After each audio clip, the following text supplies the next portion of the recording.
আমি ব্ৰহ্মপুত্ৰৰ পানীত গৈ পেলাই দলিয়াব লাগিব। এই তলা চাবি, ইয়াৰ চাবি তিনিটা, তলা আজমল ডাঙৰীয়া তলা এটা, চাবি তিনিটা। এটা থাকে দিল্লীত আমাৰ অমিত শ্বাহৰ হাতত, এটা থাকে দিছপুৰত চাবি হিমন্ত বিশ্ব শৰ্মাৰ হাতত, এটা থাকে সেইটো মামৰে ধৰা আজমল ডাঙৰীয়াৰ হাতত। এই তলা বিশ্বাস নকৰিব।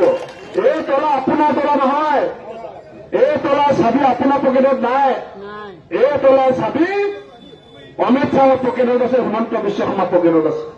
এই তলা যদি কেনেবাকে সোমাই যায় আপুনি আৰু খুলিব নোৱাৰিব। আমাৰ মাটি বাৰী সকলো আমাৰ সতী সন্ততি এওঁলোকে ভয় খাবলৈ চেষ্টা কৰিব। চৰাই চৰকাৰে মই এটা শ্লোগান দিম শেষত, সেই শ্লোগানটো মোৰ লগত দিব। কাৰণ আমাৰ লক্ষ্য সংস্থাপন, আমাৰ উদ্দেশ্য সংস্থাপন, উপাৰ্জন বৃদ্ধি। সেইকাৰণে মই কি কম আপোনালোকে ক'ব সংস্থাপন।